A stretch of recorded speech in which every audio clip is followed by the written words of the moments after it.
The long-awaited JFK files are out, in part. 2,800 never-before-seen records on the assassination of JFK were released by the National Archives, but hundreds remain classified. President Trump said he had no choice but to heed warnings from the CIA and FBI to keep some of the files secret for further review. Releasing them unredacted could pose irreversible harm to our national security.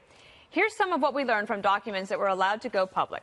In the aftermath of the assassination, the Soviets apparently worried they would be blamed for putting Lee Harvey Oswald up to the attack. More on that later. Also, the CIA once intercepted a phone call from Lee Harvey Oswald to the KGB's department in charge of sabotage and assassination before Oswald murdered the president. Another interesting item, a British newspaper received an anonymous phone call about, quote, big news in the U.S. 25 minutes before JFK was shot. So there actually was some big news.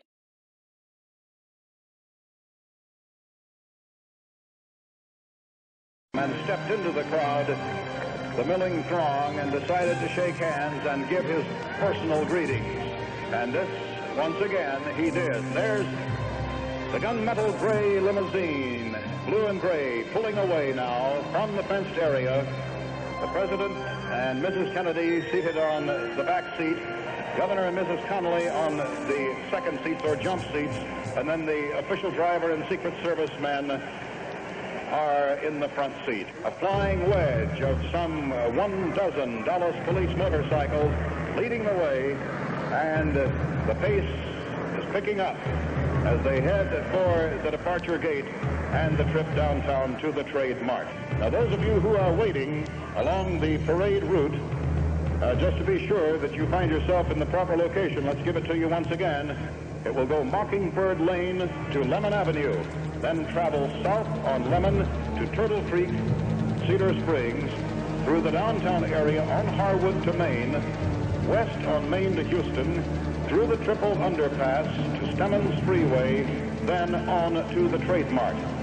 After greeting the friendly crowds at Love Field, the president took his seat in the rear of the Lincoln limousine next to his wife Jackie, and right behind Governor Connolly, who was in a jump seat. The motorcade rode through Dallas, heading for the downtown area. The crowds grew thicker and were very friendly, as many as 12 to 15 deep.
The presidential limousine is turning right from Harwood Street onto Main Street and will head west for about 3/4 of a mile toward Dealey Plaza.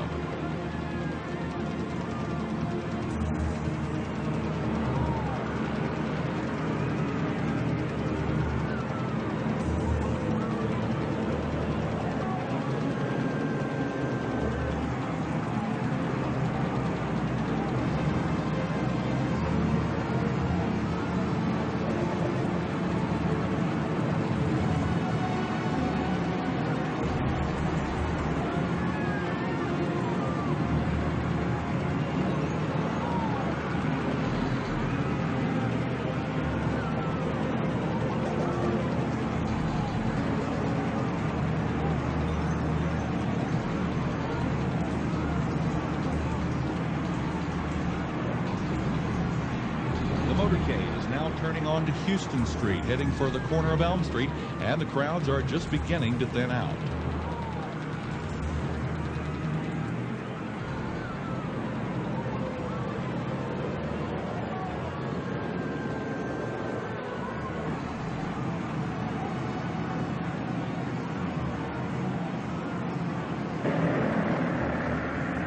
president's car is now turning onto Elm Street, and it will be only a matter of minutes before he arrives at the trademark. I was on Simmons Freeway earlier, and even the freeway was jam-packed with spectators waiting their chance to see the president as he made his way toward the trademark.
It appears as though something has happened in the motorcade route. Something, I repeat, has happened in the motorcade route.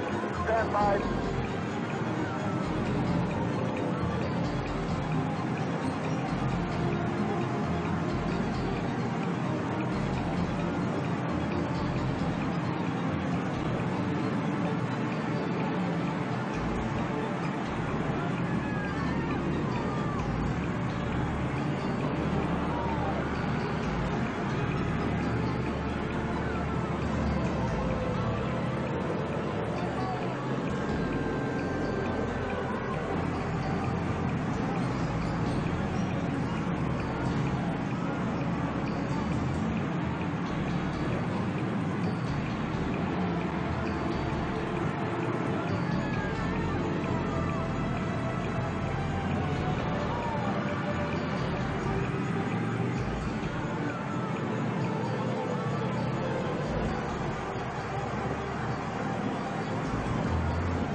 Numerous people running up the hill alongside Elm Street, there by the Simmons Freeway. Several police officers are rushing up the hill at this time. Stand by. Just a moment, please. Something has happened in the motorcade route. Stand by, please.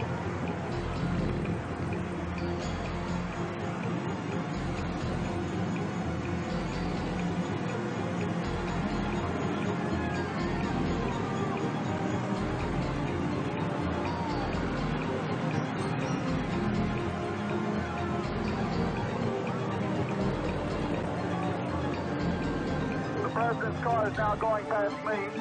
The limousine is now traveling at a very high rate of speed. Secret Service men standing up in the limousine. They are armed with submachine guns. It appears as though someone in the limousine might have been hit by the gunfire.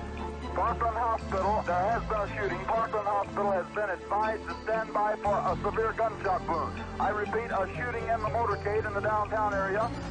Parkland Hospital has been advised to stand by for a severe gunshot wound.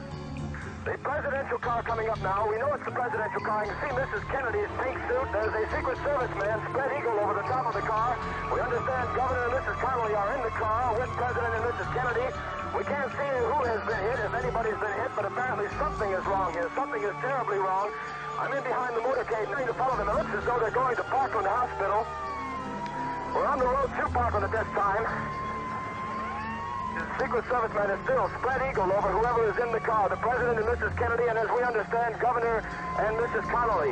At this point, it looks as though it could have been one or two or even all of the people within the car may have been the victims, may have been struck by shots. We don't know. Parkland Hospital in the distance. Now we're on Harry Hines Boulevard, following behind the motorcade. They're approaching the entrance now to Parkland Hospital, traveling at a high rate of speed. I'm pulling in now toward Parkland Hospital, coming to the approach. An officer waving me down. He's waving me around. There's a cordon. There's already a cordon of police officers running from their cars, from their vehicles here. The official party, as I can see it, pulling around toward the emergency room. The President of the United States is dead. I have just talked to Father Oscar Hubert of the Holy Trinity Catholic Church. He and another priest tell me that the pair of men have just administered the last rites of the Catholic Church to President Kennedy. I asked the father, is Mr. Kennedy dead? And his quote, he's dead all right. And just a few seconds ago, I talked to Thurman Ward, the Justice of the Peace of Garland. He's now here at the hospital to apparently officially declare that the Chief Executive of the United States has expired. President Kennedy has been assassinated. It's official now. The President is dead. Women here in shock, some have fainted. Grown men, Secret Service men standing by the emergency room, tears streaming down their face. There's only one word to describe the picture here, and that's grief, and much of it. It's official. As of just a few moments ago, the President of the United States is dead. President John F. Kennedy died at approximately 1 o'clock Central Standard Time today here in Dallas. He died of a gunshot wound in the brain. Dr. Berkeley told me it's a simple matter, Tom, of a bullet right through the head.